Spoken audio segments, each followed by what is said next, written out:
போன்று யாருக்கும் கவலை முகத்திலே விளங்காது அழகாக சிரித்துக் கொண்டும் கதைத்துக் கொண்டும் இருந்தார்கள். ஸல்லல்லாஹு அலைஹி வஸல்லம் அவர்கள் உடனடியாக சொன்னார்கள், அமா இன்னக்கும் லவ் அக்ஸர்தும் ذிக்ர ஹாதிமில் லஸாத் லஷகலக்கும் அம்மா அரா ஃபஅக்ஸிரு மின் ذிக்ரி ஹாதிமில் லஸாத். சொன்னார்கள், எனக்கு மௌத்துக்கு பின்னால் கபருடைய வாழ்விலே நடக்கின்ற காட்சிகள் எனக்கு தெரிந்த அளவுக்கு உங்களுக்கு தெரியும் என்றிருந்தால் நீங்கள் இப்படி சிரிக்க மாட்டீர்கள். மன்னரை வாழ்வை சரியாக புரிந்தால் உங்களுக்கு உலகத்திலே சிரிக்க வாய்ப்பு கிடைக்காது. எனவே மௌத்தை அதிகம் நினையுங்கள். ஸல்லல்லாஹு அலைஹி வஸல்லம் அவர்கள் சொன்னார்கள், அந்த மன்னரை ஒவ்வொரு நாளும் என்னையும் உங்களையும் நோக்கி அது பேசுகின்றது, கரைக்கின்றது. அன பைத்துல் குர்பா, அன பைத்துல் வஹ்தா, அன பைத்துத் துராப். ரசூலுல்லாஹ் சொன்னார்கள், மன்னரை ஒவ்வொரு நாளும் என்னையும் உங்களையும் பார்த்து கத்தி சப்தமிட்டு ஒரு தகவலை தந்து கொண்டே இருக்கிறது. எனக்குள்ளே நீ வரவிருக்கிறாய், ஆனால் அங்கு உன்னோடு யாருக்கும் வர முடியாது.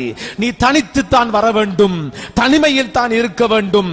இது இருட்டின் வீடாவேன், தனிமையின் வீடாவேன், மண் வீடாவேன், புழு பூச்சுக்களின் வீடாவேன் என்று ஒவ்வொரு நாளும் அந்த மன்னரை நம்மை நோக்கி இந்த தகவல்களை எச்சரிக்கைக்காக நமக்கு தந்து கொண்டே இருக்கிறது. கண்ணியத்துக்குரியவர்களே, ஸல்லல்லாஹு அலைஹி வஸல்லம் அவர்கள் சொன்னார்கள், இந்த கபர் இது ஒன்று சுவர்க்கத்துடைய பூஞ்சோலையாக இருக்கும் அல்லது நரகத்தினுடைய படுகுழியாக அமையும் என்று ஸல்லல்லாஹு அலைஹி வஸல்லம் அவர்கள் சொன்னார்கள். அந்த கபர் ஒவ்வொரு நாளும் எங்களிடம் கேட்கின்றது, மா அஅதத்தலி, எனக்காக ஏண்ட கபருடைய வாழ்வுக்காக என்னை சந்திப்பதற்காக நீ என்ன சேர்த்தி வச்சிருக்கிறாய், என்ன தயாரித்து வைத்திருக்கிறாய்?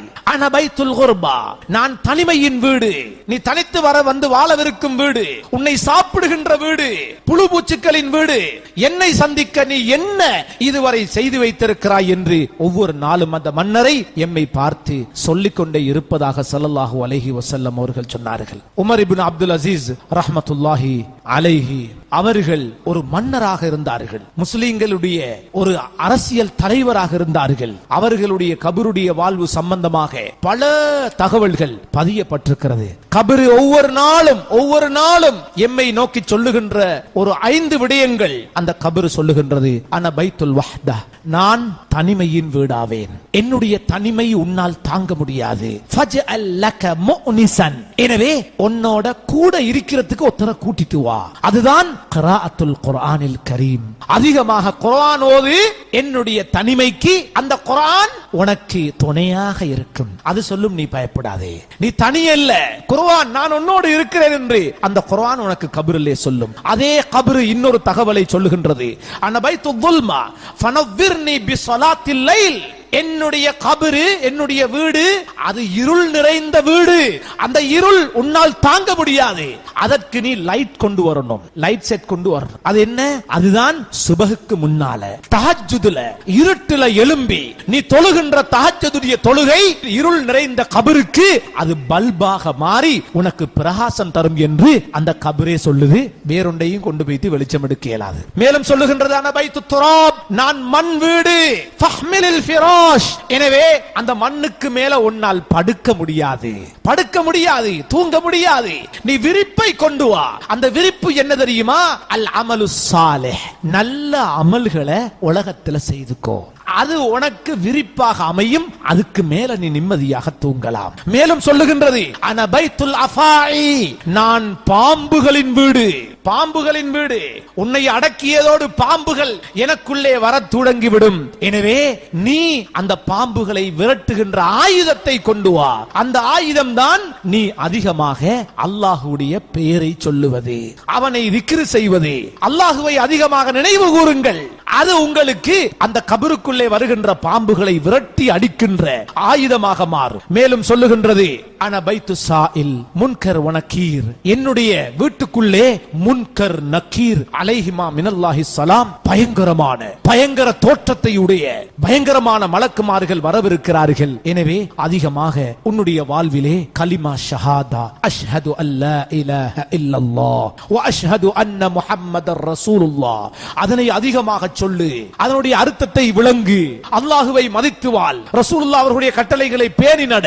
இது அவர்களுடைய அந்த கேள்விகளுக்கு பதிலாக அமையும். என்னுடைய இடம் இருக்கிறதே அபுக்கஸ் சாலிஹீன், நல்லவர்கள் கூட கபரில் வந்து அழுகிறார்கள். முன்னோர்கள், நல்லோர்கள், சலஃபு சாலிஹீன்கள், சஹாபாக்கள் கபரை கண்டு அழுதார்கள். கபரின் காட்சி நல்லவர்களை அளவைத்தது, உலமாக்களை அளவைத்தது.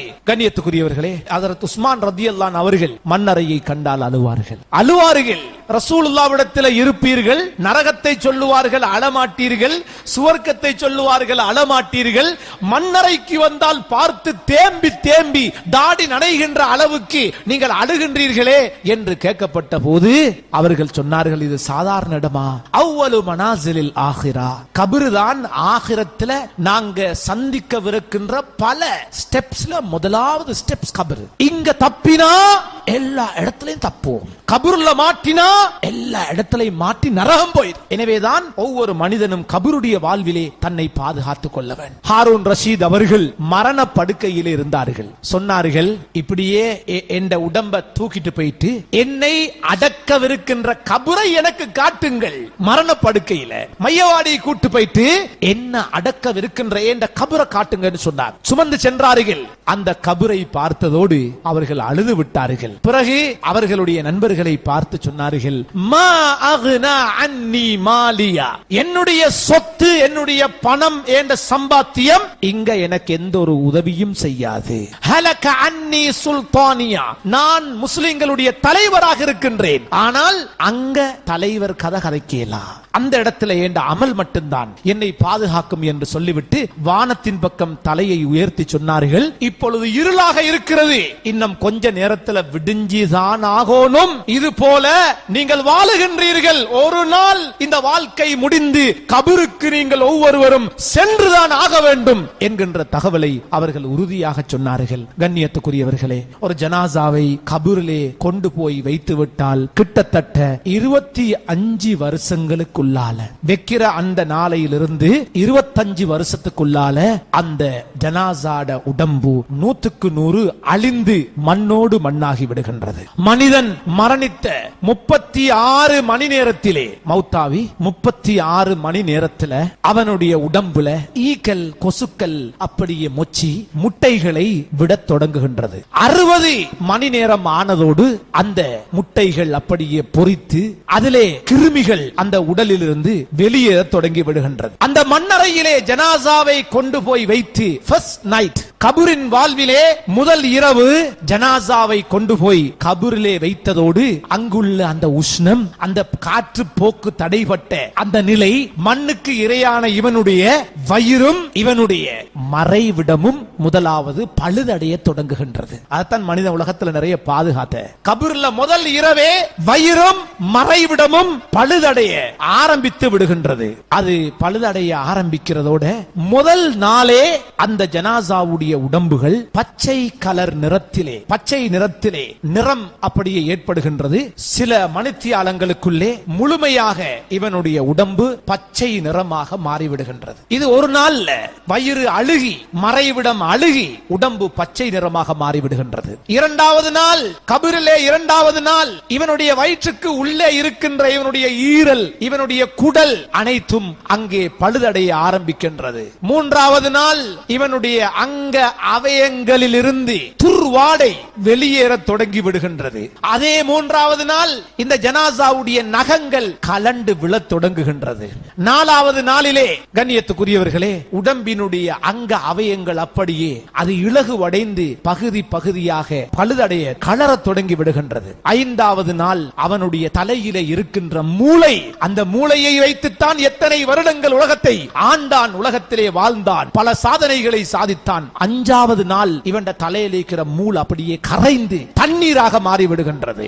ஆறாவது நாள் இவனுடைய உடம்பு அப்படியே ஊதி, இவனுடைய வயிறு ஊதி அது வெடிக்க தொடங்குகின்றது. ஒரு ஏழாவது நாளைக்கு பின்னால் இவனுடைய முகம் வீங்குகின்றது, கண்கள் வெளியேறுகின்றது, இவனுடைய நாவுகள் நீளுகின்றது, இவனுடைய கன்னங்கள் அனைத்தும் வீக்கம் ஆரம்பிக்கின்றது. முக வீக்கம் அந்த ஏழாவது 15வது நாளிலே மொத்தமாக முகம் சார்ந்த அத்தனை உறுப்புகளும் வீங்கி விடுகின்றன. கபரிலே 10வது தினம் இவனுடைய அங்க அவயங்கள் அனைத்துமே வீக்கத்தை அடைகின்றது. 2 வாரங்களுக்கு பின்னால் 15 நாளைக்கு பின்னால உடம்புல தலையில இருக்கிற அவ்வளவு முடிகளும் ஒன்றொன்றாக கலண்டு முழுமையாக உடம்பை விட்டும் அது வேறாகி விடுகின்றது. அந்த 15வது நாள் உடம்பிலிருந்து வெளியேறுகின்ற அந்த வாடை இருக்கிறதே, அது எங்களுக்கு வீசாவிட்டாலும் அதனை நுகருகின்ற சக்தி படைத்த நீல நிறத்தினுடைய ஈக்கள் கிட்டத்தட்ட 5 கிலோமீட்டருக்கு அங்கால இருந்து இவனுடைய கபரை தேடி வருகின்றது. 5 கிலோமீட்டர்களை தாண்டி வீசுகின்ற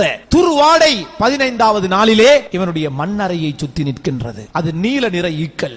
அந்த உடம்பிலே முழுமையாக புழுக்கள் 15 நாளையிலே புழுக்கள் அந்த உடம்பை ஆக்கிரமிக்கின்றன. இப்படி மண்ணறை வாழ்வு 2 மாதங்களை அடைகின்ற போது உடம்பெல்லாம் கரைந்து திரவமாக மாறிவிடுகின்றது.